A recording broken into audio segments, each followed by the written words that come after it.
I've always respected you, but you never gave me the same respect. When Michael Jordan felt disrespected, he didn't beg for respect. He earned it, and then he made sure you'd never forget it. The year was 1991. For the fourth straight postseason, the Chicago Bulls met the Detroit Pistons in the Eastern Conference Finals. The previous 3 times, the infamous Bad Boys Pistons had ended Jordan's season. But this time, everything was different. The Bulls had grown stronger, Jordan had grown better, and Detroit's reign was about to end. Entering Game 4, Chicago held a commanding 3-0 series lead, just 1 win away from sweeping the defending champions. With 7.9 seconds left on the clock, the scoreboard read 115-94. The game was over. Moments later, the Bulls completed the sweep, 4-0, finally getting their revenge. Normally, the losing team stays on the court, shakes hands, and congratulates the winner. The Pistons had other plans. Bill Laimbeer suggested the team skip the handshake line. Team leader Isiah Thomas agreed.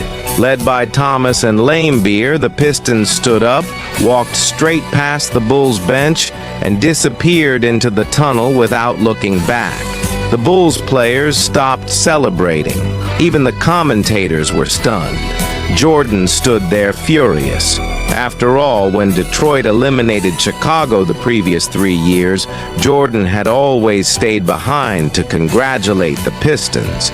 But now, when the roles were reversed, Detroit couldn't show the same respect. More than 30 years later, Jordan still hasn't forgotten it. The truth is, the rivalry between Jordan and Isiah Thomas had started long before the handshake incident. Back at the 1985 NBA All-Star Game, Jordan was only a rookie, but his popularity was already skyrocketing. According to the story, one day in an elevator, Jordan didn't greet Thomas. Thomas took it as arrogance. Believing the young rookie lacked respect, he and several veteran stars, including Magic Johnson, allegedly froze Jordan out during the All-Star game by refusing to pass him the ball. Jordan played only 22 minutes, shot 2 for 9, and finished with just 7 points. From that moment on, the rivalry only intensified. Every meeting between the Bulls and Pistons turned into a battle. Thomas and the Bad Boys played Jordan with relentless physical defense, often crossing the line. Jordan accepted it.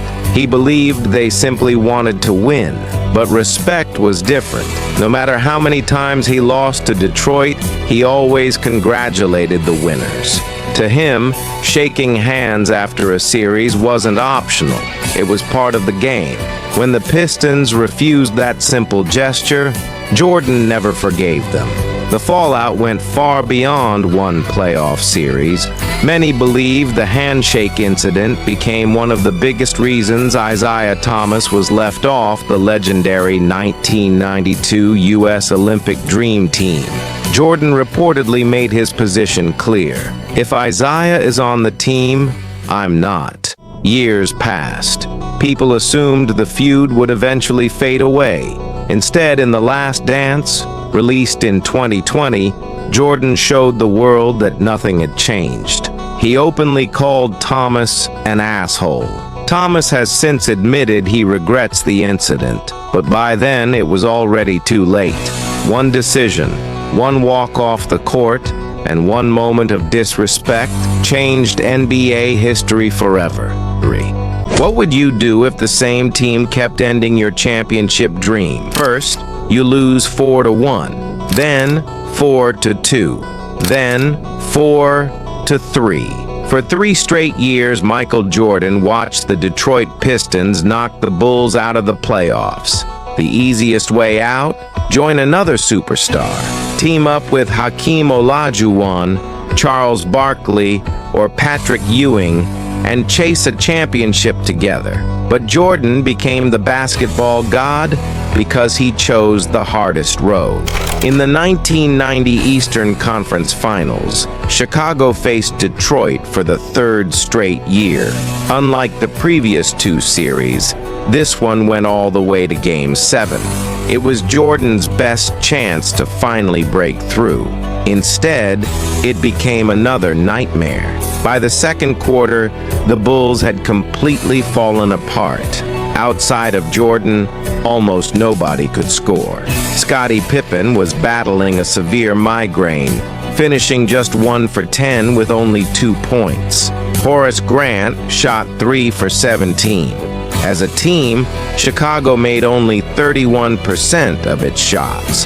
The Bulls were crushed 93-74, and Detroit celebrated once again. After the game, Jordan congratulated the Pistons and calmly told reporters, "We gave everything we had. They were the better team." But beneath that calm expression, he was burning inside. That night, Jordan made a promise to himself. The next time they met, Detroit would pay the price.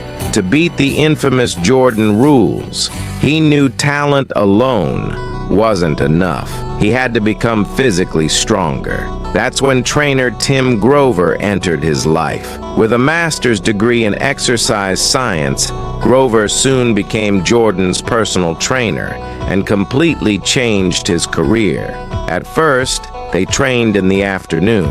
The workouts were so intense that Jordan couldn't recover, so they moved everything to 5 to 7 every morning before breakfast. Grover had one simple rule: you earn breakfast after the workout, not before.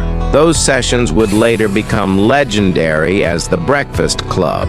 The workouts were kept strictly secret, but people later learned they focused on explosive strength, core stability, endurance, and mental toughness. Jordan didn't train alone either. He pulled teammates like Scottie Pippen and Horace Grant into every workout. If anyone wanted to quit, Jordan pushed them even harder. His leadership was demanding, sometimes even ruthless, but it made the entire team stronger. Not everyone could survive it. Charles Barkley once joined a session. After one workout, he never came back. Meanwhile, the media kept doubting Jordan. Some believed 3 straight losses had broken his confidence. Others joked that no amount of training could protect him from Bill Laimbeer's elbows. Jordan never responded, because he knew something no one else did. The next time the Bulls faced Detroit, they wouldn't be facing the same Michael Jordan.